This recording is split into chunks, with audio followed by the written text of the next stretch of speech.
കട്ടന മുടിച്ചു.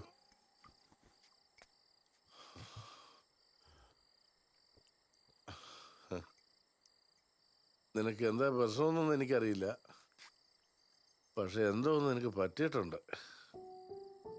അത് മനസ്സിലാക്കാനുള്ള ബുദ്ധിയൊക്കെ എനിക്കുണ്ട്. തുറന്നു പറയണമെന്നൊന്നും ഞാൻ പറയുന്നില്ല. അല്ല, അങ്ങനൊരു ശീലം നമുക്കിടയില്ലല്ലോ. കാര്യം കാശയിലൊക്കെ കുറച്ച് കൂടുതലായിരുന്നു. എന്നാലും ആ പഴയ നിന്നെ എനിക്കിഷ്ടം.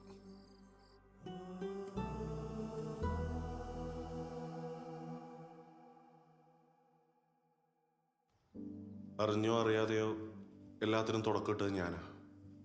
അപ്പോൾ ഇതിങ്ങനെയൊക്കെ ആയി തീരുമെന്ന് ഓർത്തിട്ടല്ല.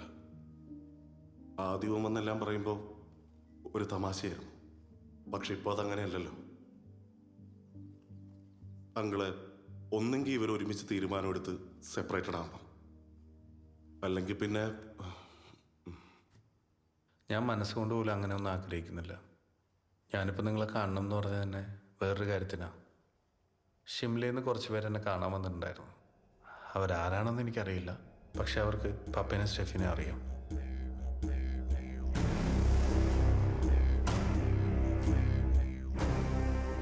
ആശാബ എന്ന് പറഞ്ഞ ഒരാളാണ് മമ്മിയുടെ കാര്യങ്ങൾക്ക് പരിഹാരം ഉണ്ടാക്കി തരാമെന്ന് പറഞ്ഞത്.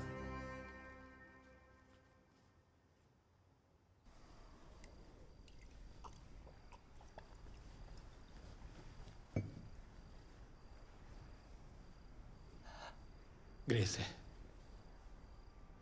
ഞങ്ങളാരും കാണാത്ത ഒരു ലോകത്ത് നിന്ന് നീ തിരിച്ചു വന്നത് എന്നോടും സ്റ്റെഫിയോടുള്ള ഇഷ്ടം കൊണ്ടാണെന്ന് എനിക്കറിയാം. എന്നെക്കാൾ 10 മടങ്ങ് നമ്മുടെ കൊച്ചിനെ നിനക്ക് ഇഷ്ടമാണെന്നും എനിക്കറിയാം. പക്ഷേ നിന്റെ ഈ അവസ്ഥ, അതാണ് പ്രശ്നം. നമ്മുടെ മോള്, അവളൊരു കുഞ്ഞല്ലല്ലോ, വളർന്ന് വലുതായില്ലേ, വിവാഹം കഴിഞ്ഞില്ലേ, അവക്കും വേണ്ടേ ഒരു നോർമൽ ലൈഫ്. നാളെ എനിക്കെന്തെങ്കിലും സംഭവിച്ച ഗ്രേസേ,